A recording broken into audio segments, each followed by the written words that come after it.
Grâce à Dieu pour toutes choses. Bon, pour répondre à votre question sur le jeûne, puisque déjà le grand carême orthodoxe arrive à grands pas. En effet, dans l'église orthodoxe, nous avons des périodes où nous devons jeûner. Le grand carême, donc, c'est le grand moment où chacun doit chercher à se purifier et entrer en communion avec le Seigneur pour l'accompagner, comme jusqu'à la mort et à la résurrection à la fin donc, du grand carême. Mais ce que nous devrons savoir est que traditionnellement dans l'église orthodoxe, il y a 2 jours de jeûne officiels. 2 jours de jeûne. Nous avons donc le mercredi et le vendredi.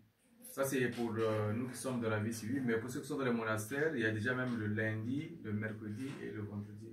Alors le mercredi c'est comme le symbole du jour de la trahison, donc où le Seigneur a été trahi par Judas.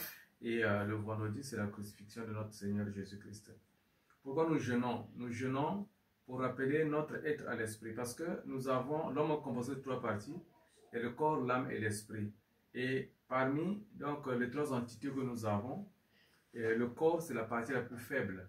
La plus faible parce que le corps a des passions. Le corps est attiré donc par les passions. Alors les passions nous font péricliter donc dans la chute.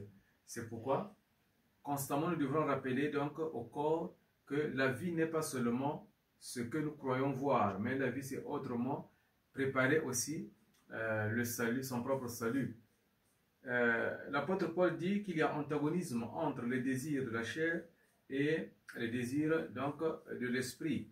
Alors voilà, donc nous devrons briser cet antagonisme-là ou créer une certaine synergie pour aller vers la déification.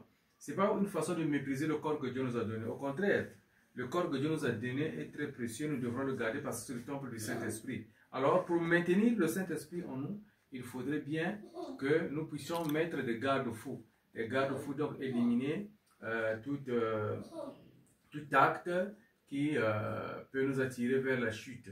Et ainsi, lorsque nous jeûnons, nous recevons comme le carburant, donc l'énergie nécessaire qui permet à l'esprit de s'exprimer convenablement dans notre existence. Donc, la question que vous m'avez posée est que si les chrétiens peuvent jeûner, à quel moment ils peuvent jeûner? Effectivement, tout chrétien qui a été baptisé en Christ, il a revêtu de Christ.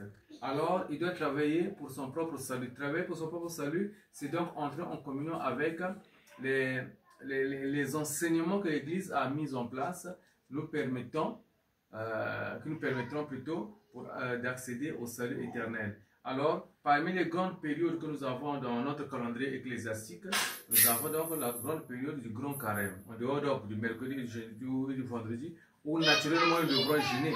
Il n'y a pas que le mercredi et le vendredi, nous avons aussi le samedi, où nous faisons le jeûne eucharistique, c'est-à-dire que depuis minuit jusqu'à la communion, on ne doit rien manger.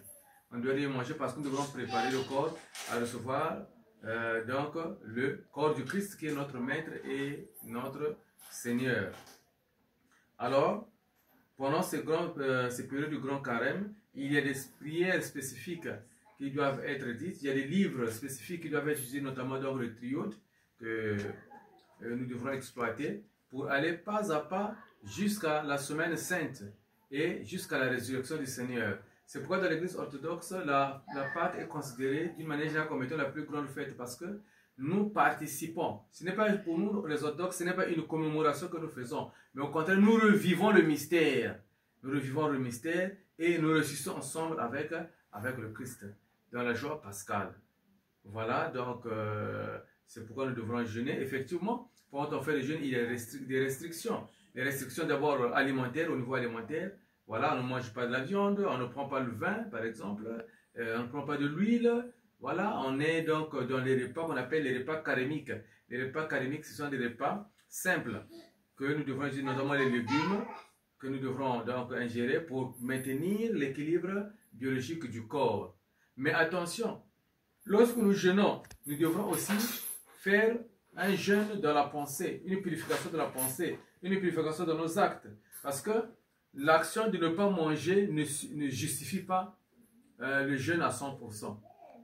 Ne pas manger, oui, c'est entre autres les actions que nous devrons mener. Mais il y a aussi la purification de la pensée, l'orientation de ces actes, certaines restrictions dans les habitudes. Voilà. Donc, il y a beaucoup d'éléments qui doivent entrer en ligne de compte pour que notre jeûne soit efficace. Sinon, nous pouvons faire du matin jusqu'au soir, 3 jours, 4 jours, on ne mange pas. Ça ne sera jamais un jeûne, ça sera que de la diététique. La diététique, ça veut dire que les gens qui sont gros, qui veulent maigrir, parfois, ils ne mangent pas. Pourquoi? Parce que ton jeûne, tu l'as limité seulement à l'accès de ne pas manger. Et vous verrez même dans la tradition orthodoxe, il y a des moments où on n'allume plus la télévision pour suivre les distractions. Donc voilà, donc dans tous les cas, nous devrons faire un effort de mettre en place les éléments qui vont sécuriser notre élan dans la conquête de la sainteté et de la conquête de la purification. Donc voilà, grosso modo, ce que je veux dire.